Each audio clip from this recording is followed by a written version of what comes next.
1997 துவங்கப்பட்டது.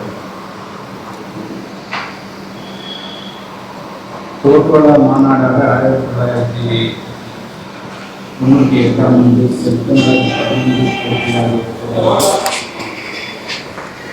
ராமநாதத்தில் முதல் மாநில மாநாடு நடைபெற்றது.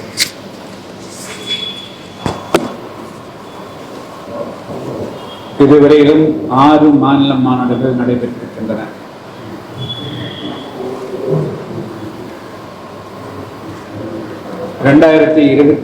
ஆண்டு ஜனவரி 7ஆம் தேதி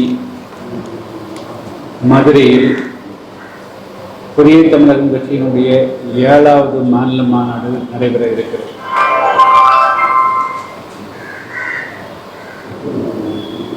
இந்த மாநாடு குறித்து அதனுடைய நோக்கம் குறித்து விளக்குவதற்காக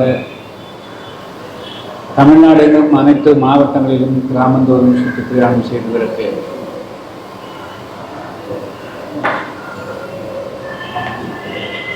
அதனுடைய அடிப்படையில் தான் நேற்றைய தினம் திண்டுக்கல் மாவட்டம் நிலக்கோட்டை சட்டமன்ற தொகுதிக்கு உட்பட்ட 8 கிராமங்களில் சுற்றுப்பிரயாணம் மேற்கொண்டது. இன்று அடுத்த 10 தினங்களுக்கு செல்லவிருக்கிறது. 10 கிராமங்களுக்கு செல்லவிருக்கிறது. தொடர்ச்சியாக திண்டுக்கல் மாவட்டக்கூடிய பெரும்பாலான கிராமங்களில் புதிய தமிழகம் கட்சியினுடைய பெயர் பலகை திறப்பு விழா மற்றும் கிராம மக்களுடைய குறைகள் கேட்பு கூட்டங்களையும் புதிய தமிழகம் கட்சியின் 7வது மாநில மாநாடு குறித்த விளக்கத்தையும் தந்து வருகிறது.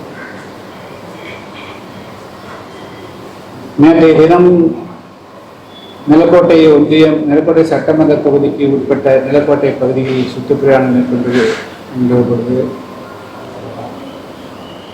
மிகவும் வருத்தத்துக்குரிய வகையில் பல கிராமங்களில் இன்னும் ஏழை எளிய அடித்தள மக்கள் வாழக்கூடிய பகுதிகளில் சாதாரண அடிப்படை வசதிகளான குடிநீர் வசதிகள் செய்து தரப்படவில்லை. அதேபோல பெரும்பாலான கிராமங்களில் சாக்கடை வசதிகள் முறைப்படுத்தப்படாத காரணத்தினால அந்தந்த வீடுகள் முன்பாகவே தேங்கி இருக்கிறது கழிவு நீர். பல கிராமங்களுக்கு மயான வசதிகள் கிடையாது. சட்டப்படி 100 நாள் வேலை கொடுக்கப்பட வேண்டும். ஆனால் பெரும்பாலான கிராமங்களில் 30 நாளுக்கும் குறைவாகவே 100 நாள் வேலை கொடுக்கப்படுகிறது. நான் நேற்று பார்த்த 10 கிராமங்களில் பெரும்பாலான மக்கள் தேவேந்திர மக்கள் வாழக்கூடிய பகுதிகளில் திட்டமிட்டே ஊராட்சிகள் மற்றும் பேரூராட்சிகள் அந்த மக்களுடைய வாழ்விடங்களை புறக்கணித்ததாக தெரிகிறது. நேற்று உச்சனப்பட்டி என்ற கிராமத்திற்கு சென்றிருந்தோம். அந்த மக்கள் பயன்படுத்தக்கூடிய குடிநீருக்காக பயன்படுத்தக்கூடிய விவசாயத்துக்காக பயன்படுத்தக்கூடிய குளத்தில் வேறொரு பகுதியில் இருக்கக்கூடிய கழிவு நீரை கொண்டு வந்து அங்கே அதை மாசுபடுத்துகிறார்கள். அதே பகுதியில் வாழக்கூடிய வேறு சமுதாய மக்களுக்கு தினமும் குடிநீர் கொடுக்கப்படுகிறது. ஆனால் இந்த மக்களுக்கு 15 நாளுக்கு ஒரு மட்டுமே தண்ணீர் கொடுக்கப்படுகிறது.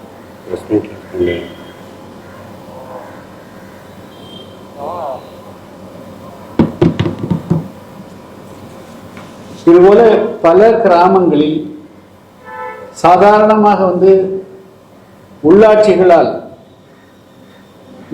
செய்து தரப்பட வேண்டிய அடிப்படை வசதிகளை கூட செய்து தராமல் இந்த கிராமங்கள் ஏன் புறக்கணிக்கப்பட்டிருக்கிறது என்பது மிகப்பெரிய கேள்விக்குறியாக இருக்கிறது. உள்ளாட்சிகளுக்கு வரக்கூடிய நிதி மாநில அரசுக்கும் பங்கு உண்டு, மத்திய அரசினுடைய நிதியும் கலந்திருக்கிறது. மக்களுடைய எண்ணிக்கையினுடைய அடிப்படையில் தான் இந்த நிதிகள் எல்லாம் வந்து சேர்க்கின்றன. ஆனால் ஒரே கிராமத்தில் ஒரு பகுதி மக்களுக்கு எல்லா வசதிகளும் சென்றடைகிறது. ஆனால் இந்த மக்களுக்கு, அதாவது தேவேந்திரோட மக்கள் வாழக்கூடிய பகுதிகளுக்கு எந்த வசதியுமே சென்றடையாமல் புறக்கணிக்கப்படுகிறது. வீதிகள் எல்லாம் குப்பை தொட்டிகளைப் போல காட்சி அளிக்கின்றன. நான் பார்த்த வகையில் நம்முடைய நிலக்கோட்டை சட்டமன்ற தொகுதியில் விவசாயத்தை தவிர பெரிய அளவுக்கு வேலை வாய்ப்புக்கு உண்டான எந்த விதமான தொழிற்சாலைகளும் அரசால் கொண்டு வரப்படவில்லை. ஆனால் மதுபான டாஸ்மாக் மட்டும் எல்லா இடங்களிலும் தட்டுப்பாடு இல்லாமல் கிடைக்கிறது.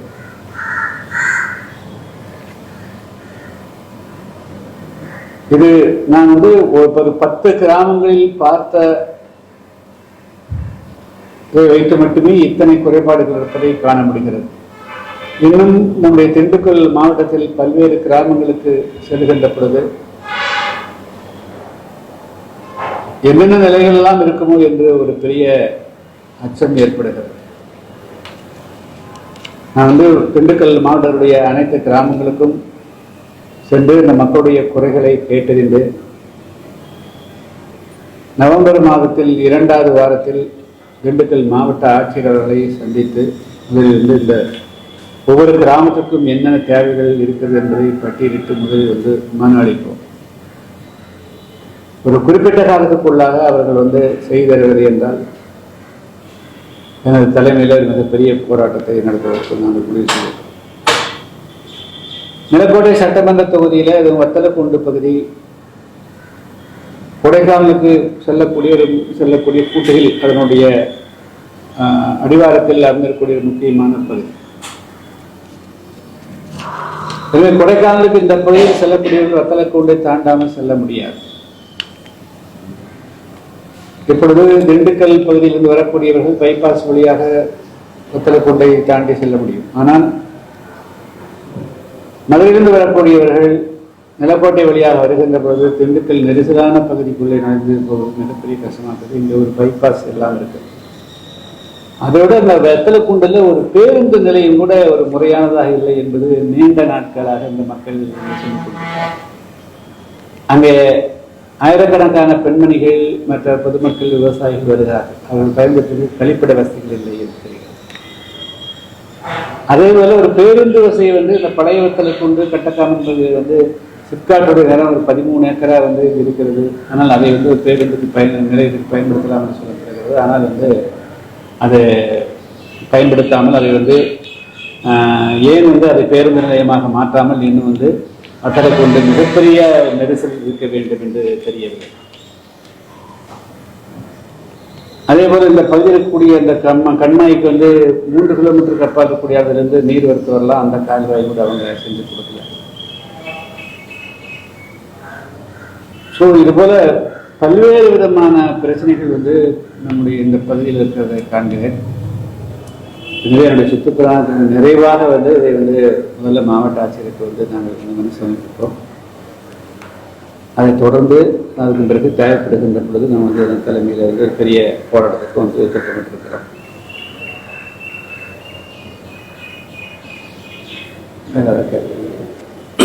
உங்களுடைய மதுரை மாநாட்டினுடைய முக்கிய தீர்மானமான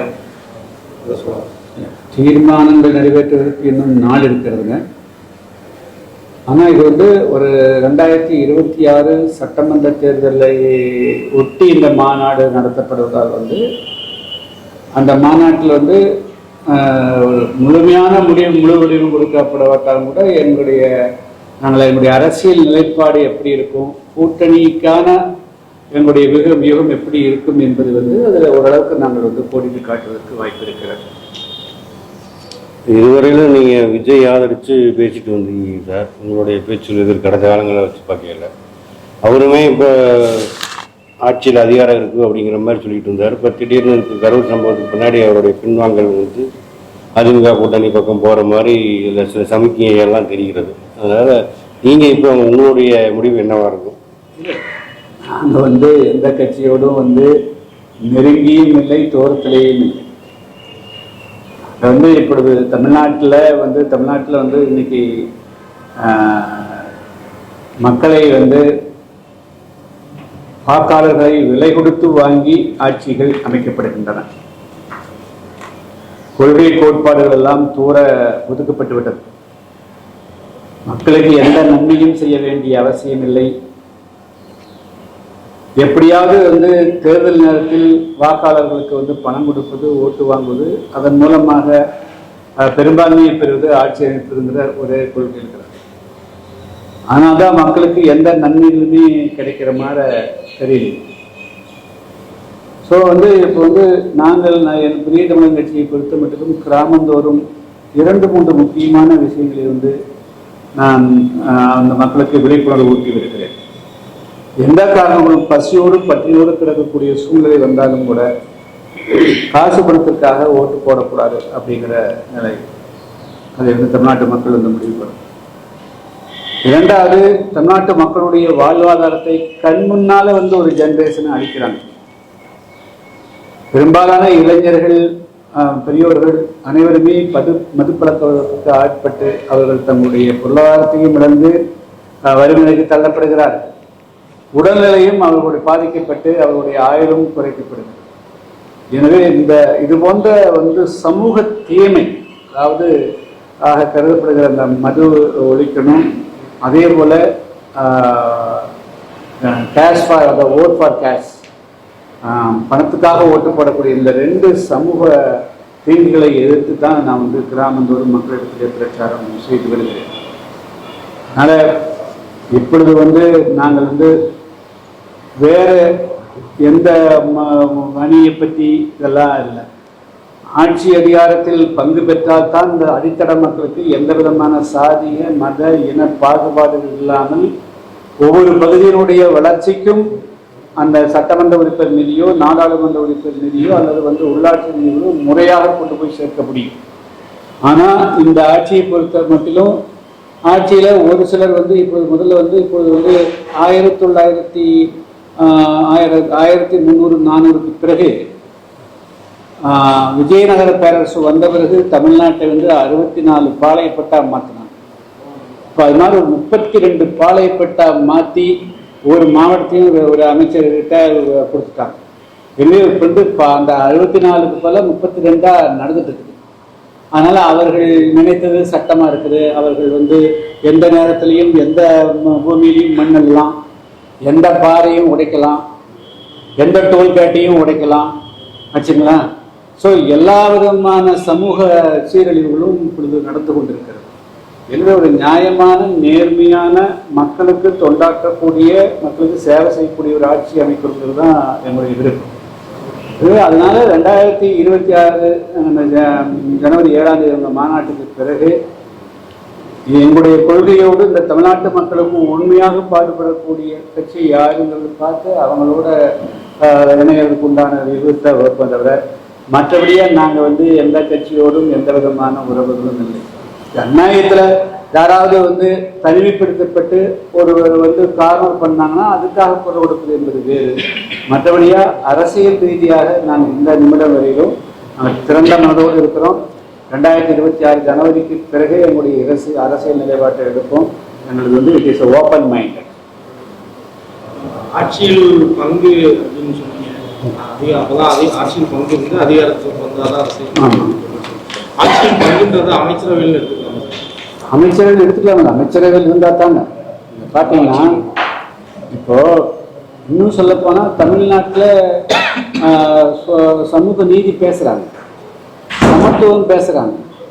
இதே இங்கே இருக்கிற ஒரு நிலக்கோட்டை சட்டமன்ற உறுப்பினர் வந்து ஒரு 10 தேர்தல் சமுதாயத்தை சேர்ந்தவர் பட்டியை கொடுக்குறாங்க.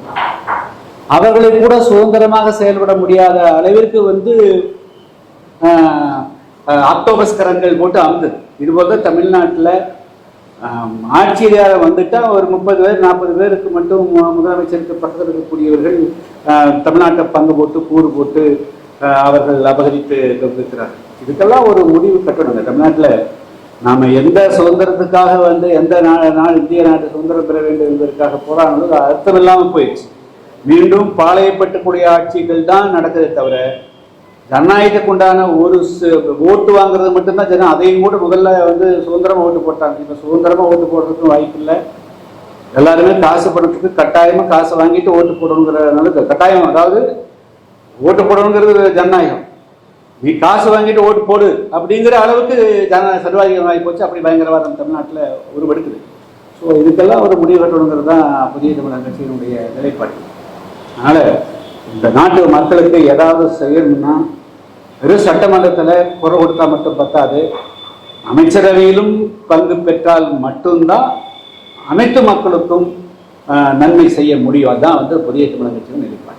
சார், இப்போ திமுகவோ அதிமுகவோ வந்து ஆட்சியில் பங்கு இல்லாத பட்சத்தில் வந்து புதிய தமிழகம் கணிச்சு போட்டிடுமா? இல்லை, 2026 கூட்டணி ஆட்சிக்கான களம்தான். தமிழ்நாட்டில் 2026 கூட்டணி ஆட்சி தான் அமையும். தனிச்சு எந்த கட்சியும் வந்து நிற்க முடியாது. நாங்கள் அதிகாரத்தில் பங்கு கொடுக்க மாட்டோம்னு யாரும் சொல்லவே முடியாது. தமிழ்நாட்டு மக்களே வந்து ஒற்றை கட்சி ஆட்சி முறைக்கு முடிவு கட்டணும்னு நினைக்கிறாங்க. கம்பெனி ஆட்சிகளுக்காக, அதாவது கிழக்கத்திய கம்பெனி ஆட்சி இருந்ததுங்களா, அதே ஆட்சி முறை தான் இப்போ இருக்குது. அதிலிருந்து தமிழ்நாட்டு மக்கள் மாற்றம் கொண்டு வர வேண்டும் நினைக்கிறாங்க. அதனால யாரும் வந்து இனிமேல் வந்து சோலோவா நாங்களே தமிழ்நாட்டை வந்து சோதையடிக்கும் அப்படிங்கிறது இல்லை. செக்ஸ் அண்ட் பேலன்ஸ் மாற அதுக்கு ஒரு கடிவாளம் போடக்கூடிய மாற, அதாவது மிதமிஞ்சிய ஊழல், கனிவள கொள்ளைகள் ஆச்சுங்களா, அரசு சொத்துக்களை அப்படியே அபகரிக்கிறது, இதெல்லாம் அதாவது டாஸ்மார்க்கினால தமிழ்நாட்டு மக்களுடைய வந்து கலாச்சார அரசியல் இருந்தவர்களுடைய உலகத்தை கிடைக்கிறது. இதெல்லாம் முற்றுப்புள்ளி வரணும்னா கூட்டணி ஆட்சி ஒன்று மட்டுமே தீர்வு. இது தமிழ்நாட்டு மக்களுடைய ஒவ்வொருடைய உள்ளத்திலும் அதுதான் வந்து இப்பொழுது மேலோங்கி நிற்கிறது. ஆனால் 2026 யார் விரும்பினாலும் விரும்பாவிட்டாலும் கூட்டணி ஆட்சி தான் அமையும். அதுக்கான களம் அதை புதிய தமிழகம் முன்னெடுத்து செல்கிறது. சார், அந்த கரூர் சம்பவத்தில் வந்து பாதிக்கப்பட்டவங்களை விஜய் சென்னையில் வர வச்சு சந்திக்கிறார். அதை பற்றி எல்லாம் ஒன்றும் இல்லைங்க. ஒரு கட்சி ஒரு நிலைப்பாடு இருக்குது. அதை பற்றி I don't want to comment, nothing to comment. இன்னும் இது மட்டும் தப்பு. இது 4 ஆண்டு திமுக ஆட்சியில் சார்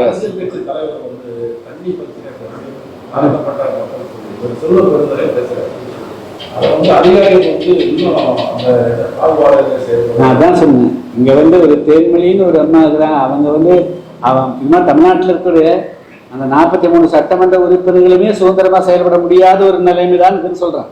ஊராட்சி மன்ற தலைவர்கள் செயல்பட முடியாது. ஒன்றிய தலைவர்கள் அந்த ரிசர்வேஷன் எடுப்பாங்க. அதுக்கு பிறகு அமைச்சர் காலடியில் கிடக்கிற மாதிரி ஆள் எடுத்து வச்சுக்கிறாங்க ஆச்சுங்களா. ஸோ இன்னும் வந்து இந்த 2021 இந்த ஆட்சிகளில் சாதி ஆதிக்கமும் சாதி வெறியும் உச்சகடத்துக்கு போயிடுச்சு. கூட்டணி ஆட்சியில் கூட்டணி கட்சியில் இருக்காங்க. நான் அதான் சொல்லிட்டேன். மத்திய அரசு புதிய கல்விக் கொள்கையை கேரளா நிறைய சொல்லிட்டோம். நீங்க எல்லாம் டைவர்ட் ஆயிட வேண்டாம். இந்த மேட்டரை கொண்டு போங்க. ஓகே, தேங்க்யூ, நன்றி. நிறைய சொல்லிக்கிறேன்.